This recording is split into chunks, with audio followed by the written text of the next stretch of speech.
Tonight we're reading the Magic Treehouse book series Christmas special presents Christmas in Camelot. Prologue. Once upon a time in Frog Creek, Pennsylvania, a mysterious treehouse appeared in the woods. A boy named Jack and his sister Annie climbed into the treehouse. They found that it was filled with books. Jack and Annie soon discovered that the treehouse was magic. It could take them to the places they read about in the books. All they had to do was point to a picture and wish to go there. They discovered that during their adventures, no time at all passed in Frog Creek.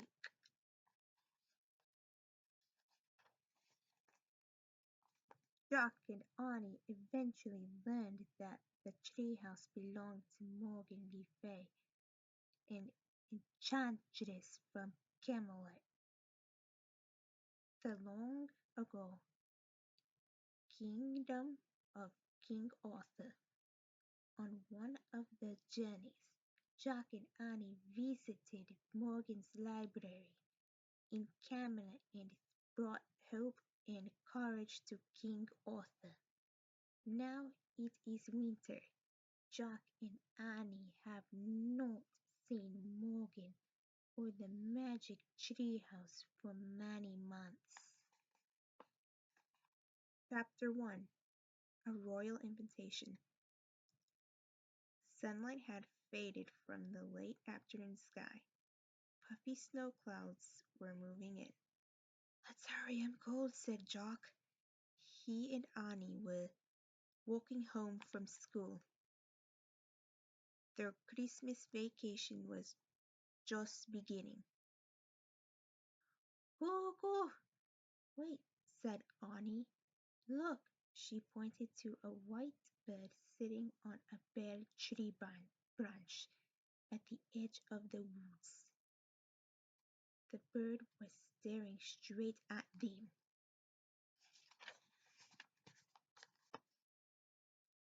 "It's a dove," said Jock. "It's a messenger," said Annie. "From Morgan." "No," Jock said. Afraid to get his hopes up, they hadn't seen Morgan Le Fay in a long time. He really missed her. "Yes," said Annie. "She has a mission for us. I can feel it." In the hush of the cold twilight, the dove spread its wings. It flew into the Frog Creek woods. "Come on," said Annie. "The treehouse is back." "You're just hoping," said Jock. "I'm knowing," said Annie. She ran into the woods following the white dove. "Oh, brother," said Jock. But he took off after Annie. Even in the growing darkness, they easily found their way. They zigzagged between the bare trees and ran over the frozen ground until they came to the tallest oak in the woods. "See?" said Annie, pointing to the top of the tree. "Yeah," whispered Jock. There it was, the magic treehouse. "Morgan!" shouted Annie. Jock held his breath, waiting to see the enchantress at the treehouse window, but Morgan did not appear. Annie grabbed the rope ladder and started up. Jock followed. When they climbed inside the treehouse, Jack saw something lying on the floor. It was a scroll rolled up and tied with a red velvet ribbon.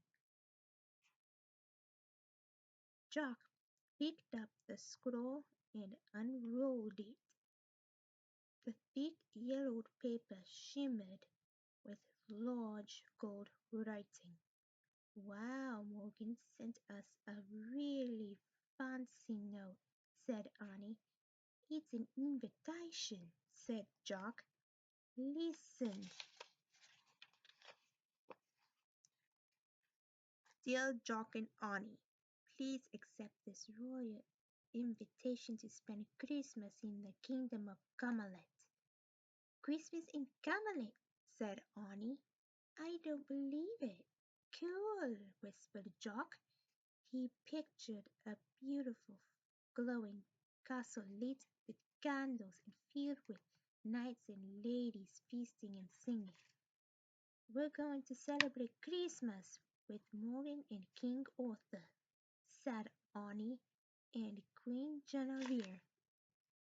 Yes, said Jock, and the knights of the round table like Sir Lancelot. Let's go, said Annie. Where's the book? She and Jock looked around the treehouse for a book about Camelot. They, the only book they saw was the Pennsylvania book that always brought them home. That's strange, said Jock. Morgan didn't send a book about the Camelot with the royal invitation. How does she expect us to get there? I don't know, said Annie. Maybe she forgot.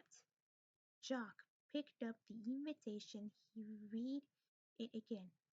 He turned it over, hoping to find more information. The back of the scroll was blank. He handed the invitation to Annie. She must have forgotten, he said. Darn, said Annie, staring at the gold writing. I really wish we could go to Camelot. The tree branches rustled, the wind began to blow. What's happening? Said Jock. I don't know, said Annie. Wait a minute, said Jock. You were holding the invitation and you made a wish. The wind blew harder. That must have made the magic work, cried Annie. Jack felt a surge of joy. We're going to Camelot, he said. The treehouse started to spin. It spun faster and faster. Then everything was still absolutely still. Chapter 2. This Camelot? Jack shivered. He could see his breath in the dim light. Annie was staring out the window. This Camelot, she said. Jack looked out with her. The treehouse had landed in a grove of tall, bare trees. A huge dark castle loomed against the gray sky. No light shone from its windows. No banners waved from its turrets. Wind whistled through its tall towers, sounding sad and lonely. It looks deserted, said Annie. Yes, said Jack. I hope we came to the right place. Jack pulled his notebook and pencil out of his pocket. He wanted to write a description of the dark castle. Hey, I see someone, said Annie. Jack looked out the window again. A woman was crossing the castle drawbridge. She wore a long cloak and carried a lantern. Her white hair blew in the wind.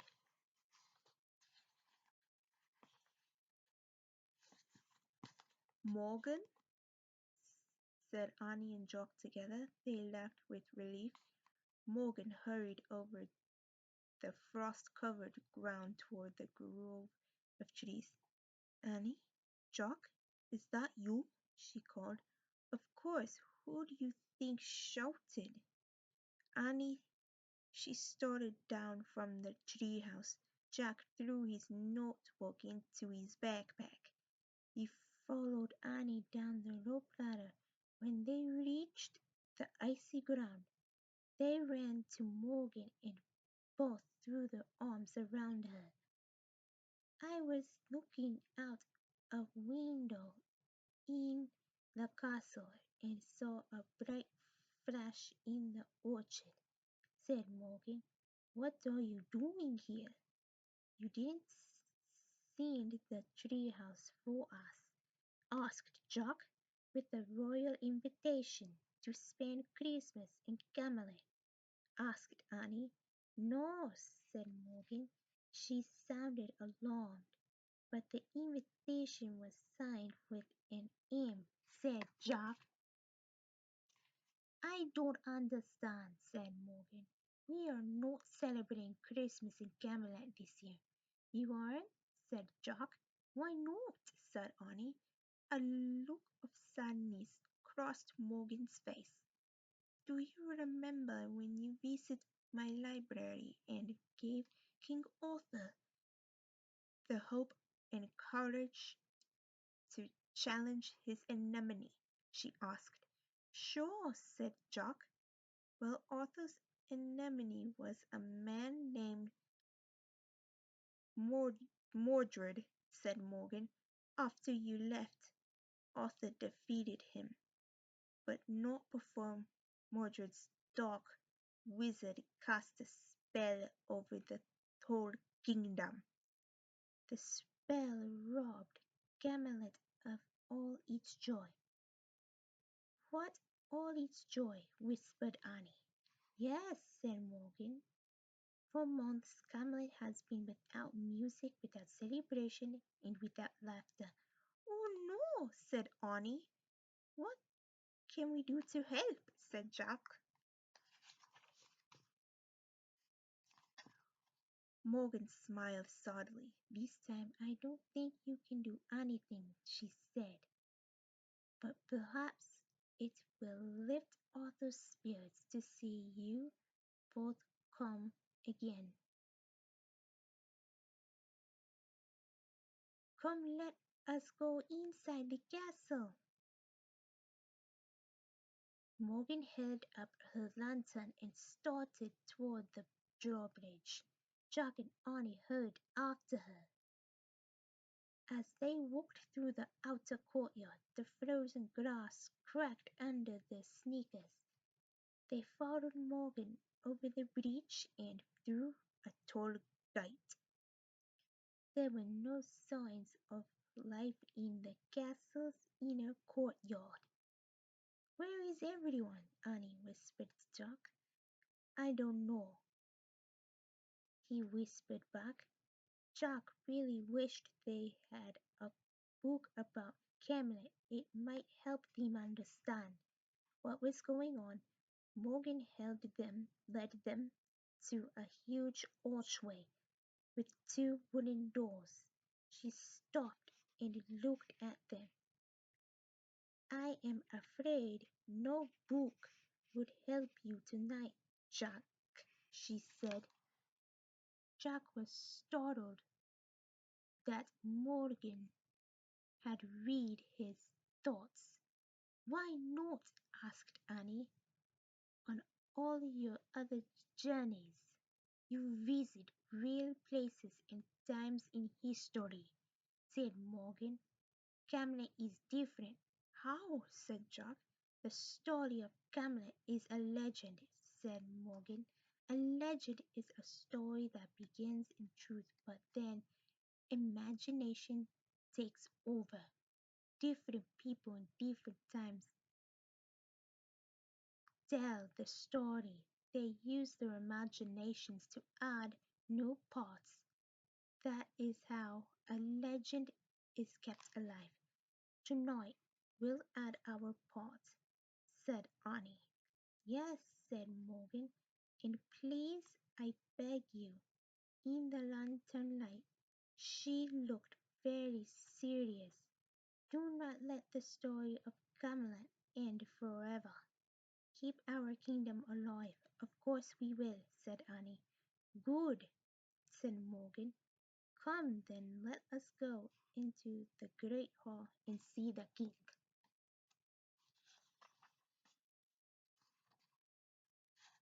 Morgan lifted an iron latch and pushed open the heavy doors.